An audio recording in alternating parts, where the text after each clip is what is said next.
memulai kegiatan talk show kali ini. Assalamualaikum warahmatullahi wabarakatuh. Selamat siang Bapak Ibu semua. Salam sejahtera dan sehat-sehat selalu untuk Bapak Ibu semua.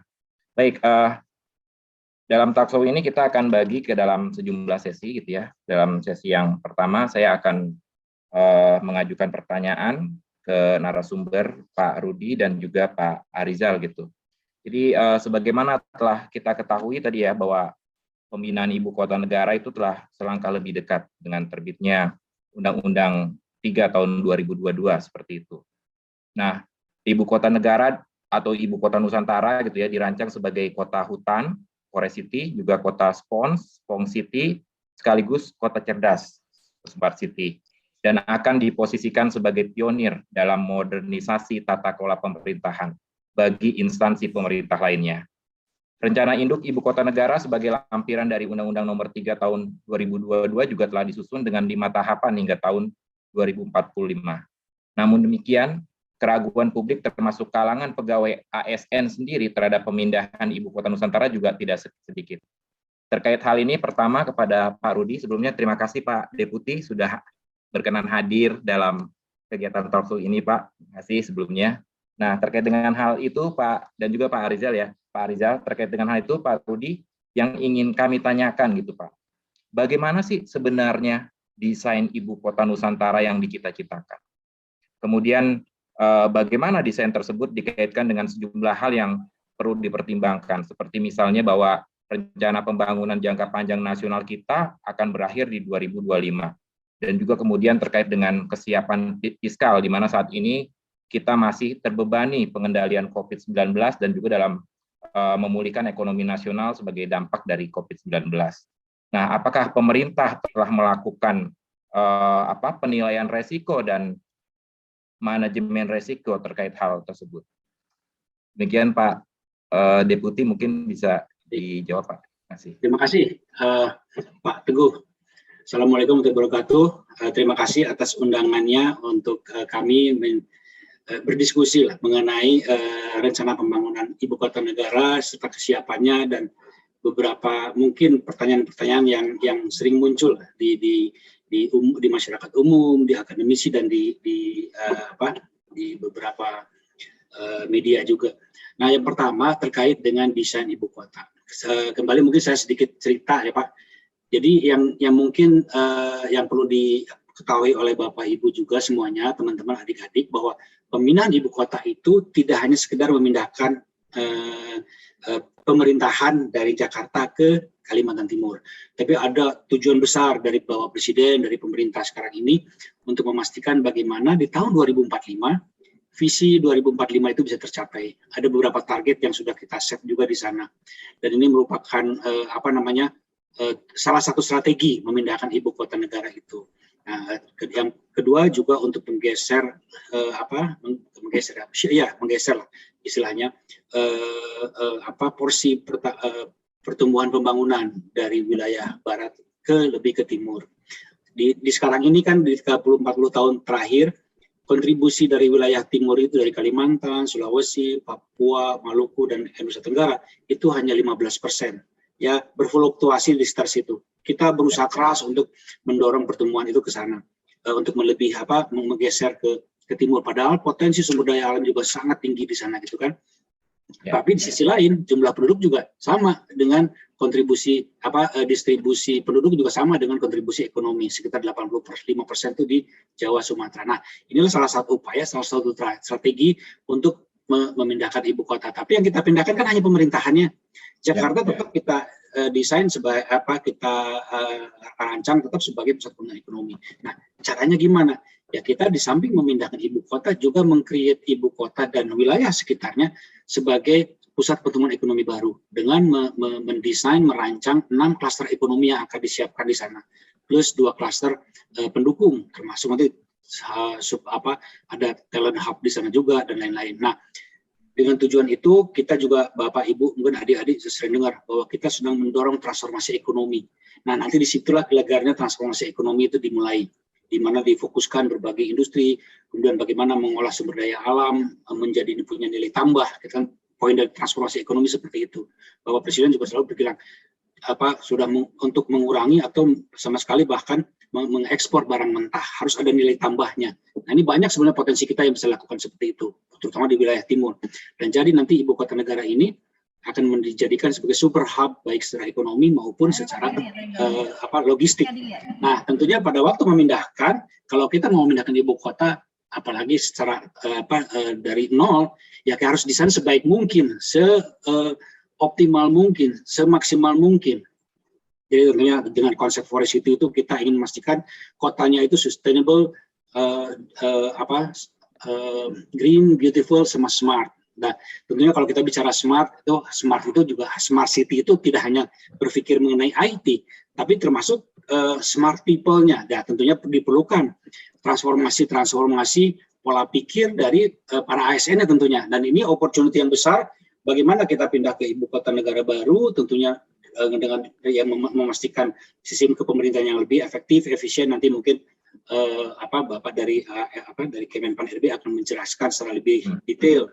Kemarin kita juga diskusi sama Pak Cahyokumolo untuk memastikan pemindahan ASN ini di tahun 2024 dan tentunya bertahap ya sampai ke berikutnya. Tapi intinya dalam sekian tahun kita ingin semua sudah pindah, tapi dengan perubahan pola pikir yang berbeda juga. Nah, ini sedang dirancang oleh Kemenpan RB, termasuk nanti siapa yang duluan dan bagaimana dan siapa nanti akan pindah. Tentunya ini sudah diperhitungkan, termasuk sampai detail-detailnya lah. Nah, ini kemarin Pak Kemenpan RB juga sedang mendetailkan lebih lanjut kesiapan tersebut. Jadi ini memang kesempatan yang sangat besar. Kita tentunya untuk mencapai tujuan visi 2045 ini, untuk mencapai target-target tersebut, bukan hanya sekedar pindahnya, tapi bagaimana pola kerja kita juga harus diefektifkan, efisien. Perencanaan lebih dipertajam, implementasi, koordinasi juga harus lebih dikoordinasi. Nah, tentunya kita memerlukan ASN-ASN yang profesional. Nah, ini yang kesempatan yang baik, reformasi birokrasi juga dipertajam, sumber daya manusianya juga dimaksimalkan. Nah, inilah yang diinginkan oleh Bapak Presiden. Tentunya harus kita rinci betul bagaimana menyiapkan itu. Nah, di sisi kotanya sendiri sebetulnya tadi saya katakan kan ini lagi COVID nih, gini-gini. Sebetulnya kalau kita nggak ngikutin, nggak peduli dengan COVID, 2020 udah dimulai, Pak. Karena betul kan, 2019 selesai master plan, 2020 sebenarnya di rencana awal sudah mulai membangun.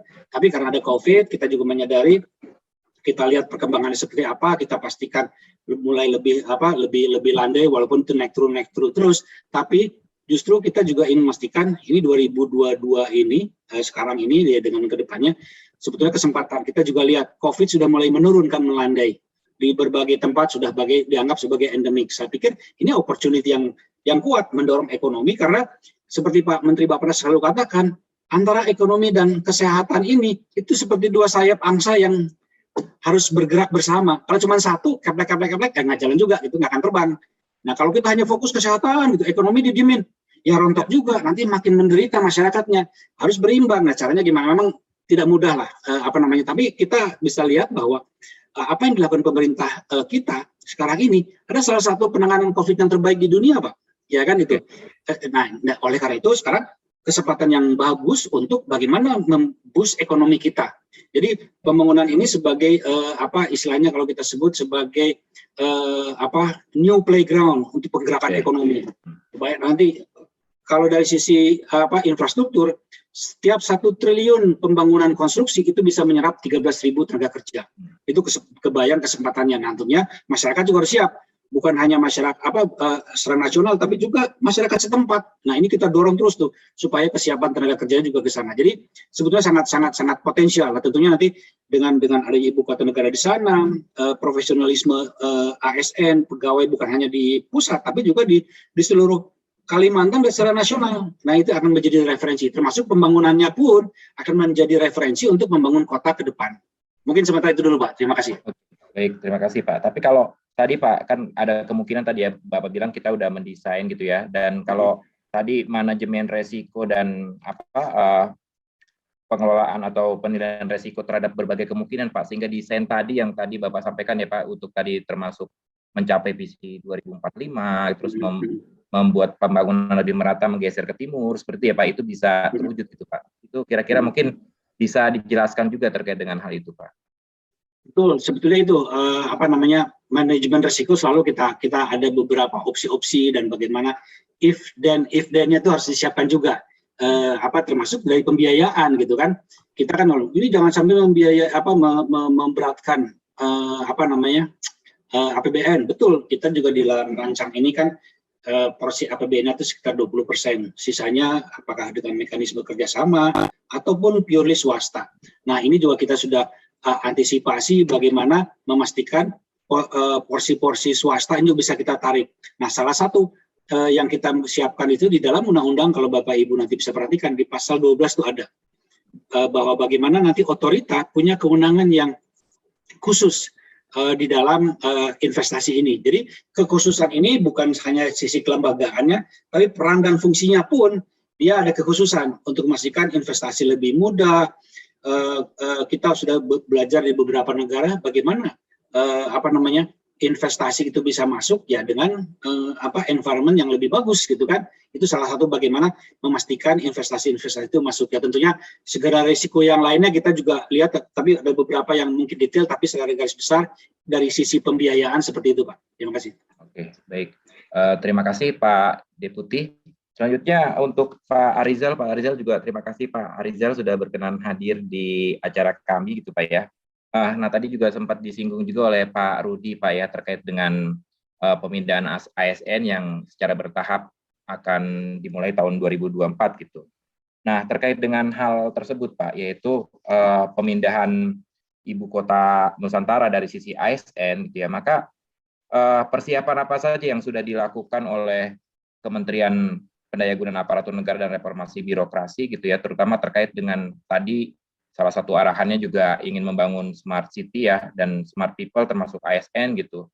Nah karenanya kemudian bagaimana persiapan untuk bisa memastikan tadi misalnya kompetensi digital dari para ASN dalam mendukung smart city ibu kota Nusantara dan juga terkait dengan kompetensi sosial kultural dari ASN gitu ya dalam beradaptasi dengan lingkungan yang baru gitu.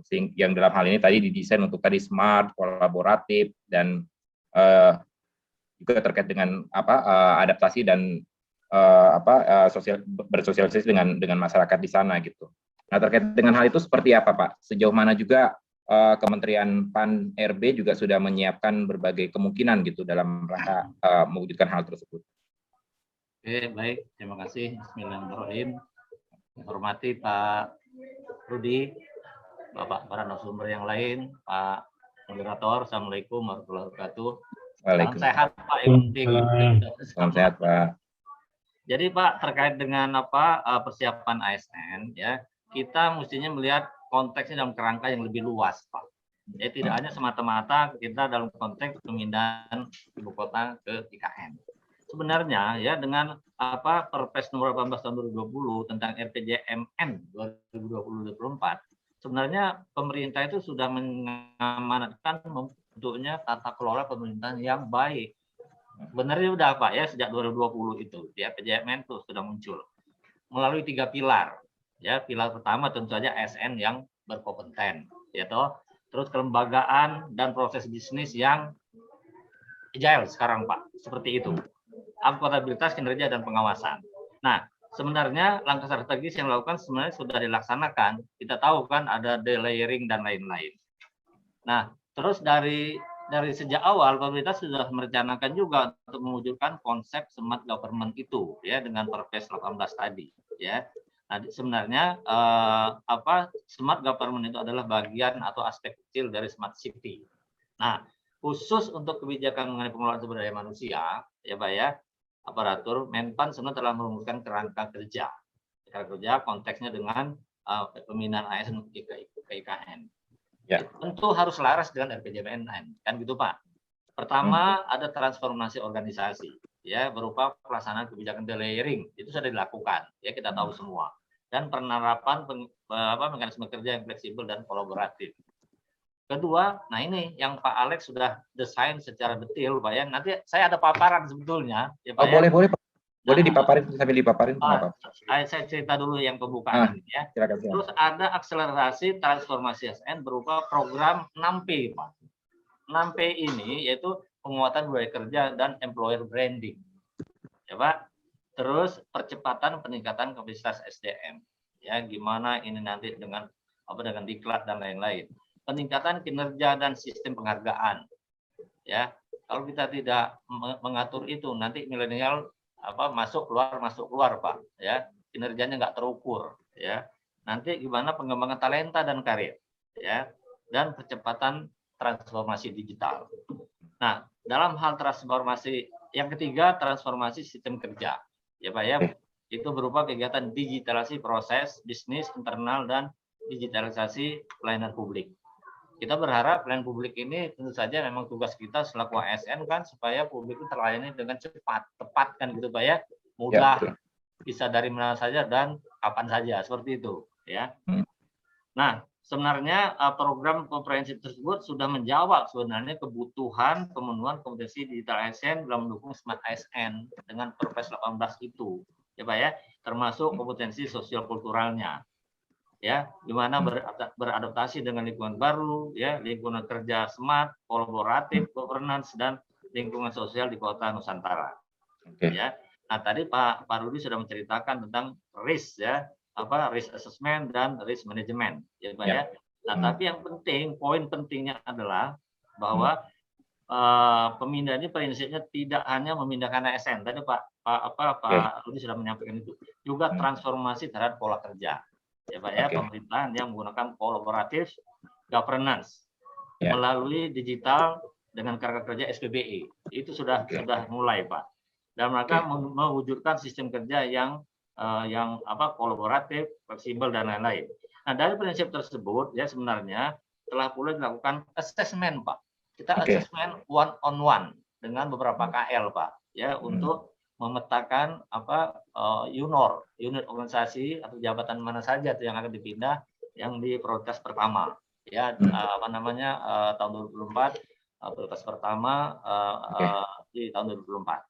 Nah, dalam hal manajemen risiko terhadap dampak kebijakan tersebut juga telah dilakukan ya, identifikasi bagaimana kita mekanisme tahap pemindahan. Kita atur Pak mekanisme tahap pemindahannya. Termasuk juga menentukan KL yang mana dulu sebetulnya kan, karena ada constraint infrastruktur dan yang lain-lain. Ya Pak ya. Kemudian kita juga mengidentifikasi terhadap kesiapan organisasi yang telah menerapkan birokrasi yang agile tadi Pak. Ya, jadi dengan seperti itu kita sebenarnya sudah menyiapkan sebetulnya dalam rangka untuk membawa para ASN yang sudah pola pikirnya sudah berubah kan seperti itu Pak ya, dengan organisasi yang agile. Sekarang itu Pak untuk sementara.